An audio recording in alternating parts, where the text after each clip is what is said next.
ഏവർക്കും യേശുക്രിസ്തുവിന്റെ നാമത്തിലുള്ള സ്നേഹവന്ദനം അറിയിക്കുന്നു. ഇന്നത്തെ വചനം 1 കൊരിന്ത്യർ ലേഖനം 15-ാം അധ്യായം അതിൻ്റെ 32-ാമത്തെ വാക്യത്തിൻ്റെ അവസാന ഭാഗം, പിന്നെ 33, 34. മരിച്ചവർ ഉയർക്കുന്നില്ലെങ്കിൽ നാം തിന്നുക കുടിക്കുക നാളെ ചാകുമല്ലോ. അപ്പോൾ പൗലോസ് അപ്പോസ്തലൻ ഇത് മരിച്ചവർ ഉയർത്തെഴുന്നേറ്റ് കഴിഞ്ഞാൽ, അല്ലെങ്കിൽ യേശുക്രിസ്തുവിൽ വിശ്വസിക്കുന്നവർക്കുള്ള ഭാഗ്യ പദവികളെയൊക്കെ പറഞ്ഞു കഴിഞ്ഞിട്ട്, അല്ലെങ്കിൽ അങ്ങനെ ഒരു പ്രത്യാശ തന്നിട്ട് നമ്മളോട് പറയുകയാണ്, ഒരു മനുഷ്യൻ ഇങ്ങനെ വിശ്വസിക്കുകയാണ്, അതായത് മരിച്ചാൽ ഉയർത്തെഴുന്നേക്കുമെന്നും ന്യായവിധി ഉണ്ടെന്നും രക്ഷയുണ്ടെന്നും നാശമുണ്ടെന്നും ഒക്കെ അവൻ വിചാരിക്കുന്നുവെങ്കിൽ അവൻ്റെ വിചാരങ്ങളും അവൻ്റെ ഭാഷണങ്ങളും നന്നായിട്ട് വരും. എന്നാൽ ഒരുവൻ പറയുകയാണ്, മരിച്ചതിന് ശേഷം ഒരു ജീവിതമില്ല, മരിച്ചതിന് ശേഷം ഹിന്ദു മതവിശ്വാസത്തിൽ പോലും പറയുന്നത് പഞ്ചവായുവായിട്ട് ലയിച്ചു പോകും, അതായത് മരിച്ച ഒരു വ്യക്തി ഇതേ രൂപത്തിൽ എഴുന്നേറ്റ് വന്ന് വരികയില്ലെന്നാണ് അവരും സമ്മതിക്കുന്ന കാര്യങ്ങൾ. എന്നാൽ മറ്റു ചിലർ ഭൗതികവാദികൾ പറയുന്നു, മരണത്തോട് എല്ലാം തീർന്നു, ഇനി ഒന്നുമില്ല. അതായത് ജീവിച്ചിരിക്കുമ്പോൾ തിന്നുക കുടിക്കുക ആനന്ദിക്കുക ലോകത്തിലുള്ളതെല്ലാം ആസ്വദിക്കുക, എന്നിട്ട് നാളെ ചത്തുപോകുമല്ലോ. ഈ ഭൂമിയിൽ നമ്മൾ ജനിച്ചു, ശിശുവായിട്ട് ജനിച്ചു, ബാല്യ കൗമാര യൗവനങ്ങൾ കൂടെ കടന്നുപോയി വാർദ്ധക്യത്തിലായിട്ട് നമ്മൾ മരിക്കുകയാണ്. അത് ചിലരെന്താണ് ദുർമരണപ്പെട്ടു പോവുകയാണ്. പക്ഷേ ഇവിടെ പൗലോസ് അപ്പോസ്തലൻ പറയുന്നൊരു കാര്യമുണ്ട്, മരിച്ചതിന് ശേഷം ഒന്നുമില്ല എന്ന് പറയുന്നവരുമായിട്ടുള്ള കൂട്ടുകെട്ടുകൾ നിങ്ങൾ അവസാനിപ്പിക്കണം. ദുർഭാഷണത്താൽ, തൊട്ട് താഴെ പറയുകയാണ്, വഞ്ചിക്കപ്പെടരുത്, ദുർഭാഷണത്താൽ സദാചാരം കെട്ടുപോകുന്നു. അപ്പോൾ നമ്മൾ വിചാരിക്കുന്ന ഒരു കാര്യമുണ്ട്, ഒരുവൻ നമ്മളോട് ചീത്ത വർത്താനങ്ങൾ പറയുന്നു, അല്ലെങ്കിൽ അശ്ലീല വാക്യങ്ങൾ പറയുന്നു, ഇതൊക്കെയാണ് ദുർഭാഷണങ്ങൾ എന്നാണ് നമ്മൾ പലപ്പോഴും ധരിച്ചു വെച്ചിരിക്കുന്നത്. എന്നാൽ പൗലോസ്ലീഹ അല്ലെങ്കിൽ ദൈവത്തിൻ്റെ അഭിഷേകം പ്രാപിച്ച ഒരു മനുഷ്യൻ പറയുകയാണ്, മരിച്ചതിന് ശേഷം ഒരു ന്യായവിധി ഇല്ലെന്നും മരിച്ചതിന് ശേഷം മനുഷ്യൻ ജീവിക്കത്തില്ലെന്നും പറയുന്നതാണ് യഥാർത്ഥമായിരിക്കുന്ന ദുർഭാഷണം. ഈ ദുർഭാഷണത്താലാണ് മനുഷ്യൻ പാപം ചെയ്യുന്നത്. അതായത് ദൈവഭയം നഷ്ടപ്പെടുന്നത് മരിച്ചതിന് ശേഷം ഒന്നുമില്ല എന്ന് പഠിപ്പിക്കുന്ന ആ പഠിപ്പീരിൽ നിന്നാണ്.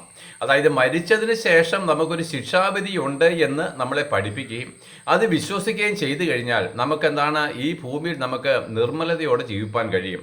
എന്നിട്ട് ദുർഭാഷണത്താൽ സദാചാരം കെട്ടുപോകുന്നു. എന്തുകൊണ്ടാണ് ഈ ലോകത്തിൽ ഇത്രമാത്രം പ്രശ്നങ്ങൾ ഉണ്ടാകുന്നത്? വിവാഹമോചനങ്ങൾ, മനുഷ്യരെന്താണ് മറ്റ് ജഡങ്ങളെ മോഹിച്ച് പോകുന്നത്, ഇതിൻ്റെ എല്ലാം കാരണം എന്താണെന്നറിയാമോ? മരിച്ചതിന് ശേഷം നമുക്കൊരു ഉയർത്തെഴുന്നേപ്പുണ്ടെന്നും അത് നീതി കെട്ടവരെയും നീതിമാന്മാരും എല്ലാം ഉയർത്തെഴുന്നേക്കും എന്നാണ് സത്യമായിരിക്കുന്ന വചനം പറയുന്നത്. അപ്പോൾ മരിച്ചതിന് ശേഷം ഒരു മനുഷ്യൻ ഇതേ രൂപത്തിൽ നമ്മുടെ കല്ലറകളെ വിട്ട്, അല്ലെങ്കിൽ നമ്മളെ ദഹിപ്പിച്ച ചാരത്തിൽ നിന്ന്, അല്ലെങ്കിൽ വെള്ളത്തിൽ നമ്മൾ അഴുകിപ്പോയി കഴിഞ്ഞാൽ വെള്ളത്തിൽ നിന്ന് ലോകാവസാന ദിവസം ഉയർത്തെഴുന്നേപ്പുണ്ടെന്നും, എന്നിട്ട് ദൈവപുത്രനായിരിക്കുന്ന യേശുക്രിസ്തുവിന്റെ മുമ്പിൽ എല്ലാവരും അവരുടെ എല്ലാ രഹസ്യങ്ങളും പാപങ്ങളും ന്യായം വിധിക്കുന്ന ഒരു ദിവസമുണ്ടെന്നും അവൻ മനസ്സിലാക്കിയിരുന്നുവെങ്കിൽ അവൻ ദൈവഭയത്തോടുകൂടി ജീവിക്കുമായിരുന്നു. പ്രിയപ്പെട്ടവരെ, ദൈവഭയം എന്ന് പറഞ്ഞു കഴിഞ്ഞാൽ നമ്മൾ പലരോടും പറയത്തില്ലയോ അവനൊരു ദൈവഭയമില്ല, അല്ലെങ്കിൽ നമ്മളെപ്പറ്റി ചിലർ പറയത്തില്ലയോ അവൻ ഒരു ദൈവഭയവും ഇല്ല എന്ന്. അതിൻ്റെ അർത്ഥം എന്താണെന്നറിയാമോ?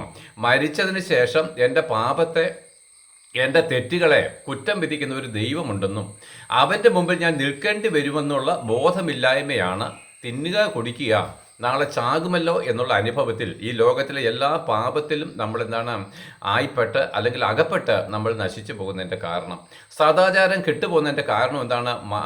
ദൈവഭയമില്ലായ്മയാണ്. വെച്ചാൽ മരിച്ചതിന് ശേഷം എൻ്റെ രഹസ്യങ്ങളെ ന്യായം വിധിക്കുന്ന ഒരു ദൈവമുണ്ടെന്നുള്ള അറിവില്ലായ്മയാണ് ഈ ഭൂമിയിലെ സകല മനുഷ്യരും പാപം ചെയ്യുവാനുള്ള ഒരു യഥാർത്ഥമായിരിക്കുന്ന കാരണങ്ങൾ. അപ്പോൾ ഇവിടെ അപ്പോസ്തലൻ വീണ്ടും നമ്മളോട് പറയാണ്, വഞ്ചിക്കപ്പെട്ടു പോകല്ല.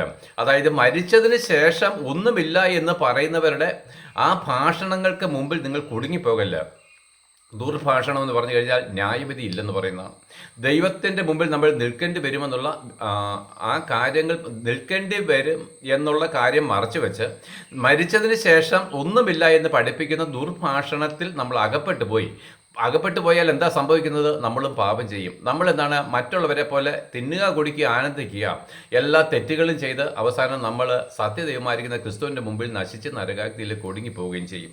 എന്നിട്ട് പറയുകയാണ്, നീതിക്ക് നിർമ്മതരായിട്ട് ഉണരുവിൻ, പാപം ചെയ്യാതിരിപ്പിൻ. ചിലർക്ക് ദൈവത്തെക്കുറിച്ച് പരിജ്ഞാനമില്ല, നിങ്ങൾക്ക് ലജ്ജയ്ക്കായിട്ട് പറയുന്നു.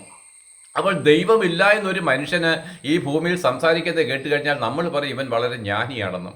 എന്നാൽ ദൈവം പറയുന്നു ഇവനെപ്പോലെ വിഡ്ഢിയായിരിക്കുന്ന ഒരു മനുഷ്യൻ വേറെയില്ല. ഇവിടെ എന്താണ്, ചിലർക്ക് ദൈവത്തെക്കുറിച്ച് ഞാൻ നിങ്ങൾക്ക് ലജ്ജയ്ക്കായിട്ട് പറയുന്നത് എന്താണ്, ചിലർക്ക് ദൈവത്തെക്കുറിച്ച് പരിജ്ഞാനമില്ല. അപ്പോൾ ദൈവത്തെക്കുറിച്ചുള്ള പരിജ്ഞാനം എന്താണെന്നറിയാമോ? മരിച്ചതിന് ശേഷം നമ്മൾ ദൈവത്തിന് മുമ്പിൽ കണക്ക് കൊടുക്കണം എന്നുള്ള ആ ഒരു ജ്ഞാനം, ഈ ഒരു പരിജ്ഞാനം ചിലർക്കില്ല. ആർക്കില്ല? ദൈവസഭയിലേക്ക് വന്ന ചിലർക്ക് പോലും ഈ പരിജ്ഞാനമില്ല. അവർ പാപം ചെയ്യുകയാണ്. എന്താണെന്ന് അറിയാമോ? ഇതൊക്കെ വെറും ഒരു തോന്നലാണെന്നേ. അതായത് ചത്ത കുഴിച്ചിടണം, അല്ലെങ്കിൽ ലോകത്തിലെ ആവശ്യങ്ങൾക്ക് ഒരു കൂട്ടായ്മ വേണം, ഒരു കഷ്ടത്തിൽ വന്നു കഴിഞ്ഞാൽ 10 സഹോദരന്മാർ നമ്മളെ സഹായിക്കാൻ വരണം, ഇങ്ങനെയൊക്കെയുള്ള വെറും വ്യർത്ഥമായിരിക്കുന്ന ചിന്തകൾ കൂടിയാണ് ചിലർ സഭായോഗങ്ങളിലേക്ക് കടന്നു വരുന്നത്.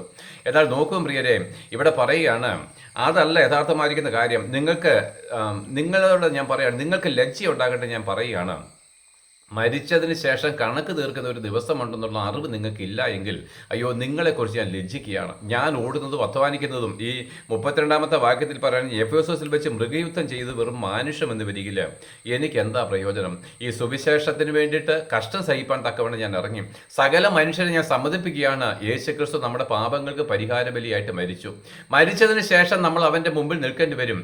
അവനിൽ വിശ്വസിച്ച് സ്നാനമേറ്റ ആത്മാവിനെ പ്രാപിച്ച് പരിശുദ്ധാത്മാവിനെ പ്രാപിച്ചവർ പോലും അവൻ്റെ മുമ്പിൽ ന്യായവിധിക്കായിട്ട് അവൻ്റെ ജീവിച്ചിരുന്നപ്പോൾ ചെയ്തത് നന്മയെങ്കിലും തിന്മയെങ്കിലും ക്രിസ്തുവിൻ്റെ ന്യായാസനത്തിൻ്റെ മുമ്പിൽ നിൽക്കേണ്ടി വരുമെന്നുള്ള കാര്യം ഞാൻ ബോധിപ്പിച്ചുകൊണ്ട് ഈ ഭൂമിയിൽ പാപം ചെയ്യാതിരിക്കാനും കർത്താവായിരിക്കുന്ന യേശുക്രിസ്തുവിൻ്റെ നീതിയെ പിന്തുടരുവാനും ഞാൻ സകല ജനങ്ങളെയും പ്രബോധിപ്പിച്ചു കൊണ്ടുപോകുമ്പോൾ എനിക്ക് മൃഗയുദ്ധം ചെയ്യേണ്ടി വന്നു, എനിക്ക് കഷ്ടങ്ങൾ സഹിക്കേണ്ടി വന്നു. നോക്ക് പ്രിയരെ, ആകയാൽ ഇത് ഞാൻ എല്ലാവരോടും വീണ്ടും പറയുന്നു, എന്നോട് തന്നെ പറയുന്നു, മരിച്ചതിന് ശേഷം നമ്മൾ ഉയർത്തെഴുന്നേൽക്കും.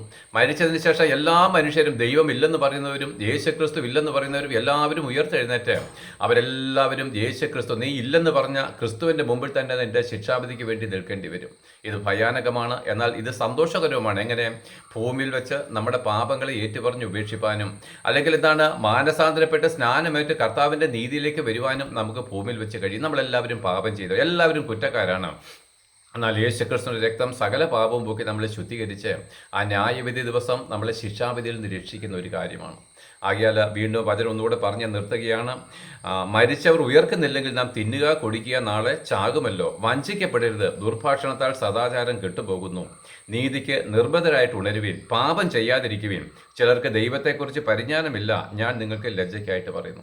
അപ്പോൾ മരിച്ചതിന് ശേഷം ഒരു ന്യായവിധി ഉണ്ടെന്ന് വിശ്വസിക്കുന്നവർ പാപം ചെയ്യത്തില്ല. ആ വിശ്വാസം നഷ്ടപ്പെടുന്നവരെല്ലാവരും പാപം ചെയ്ത് നരകാഗ്നിയിലേക്ക് ഒടുങ്ങിപ്പോകും.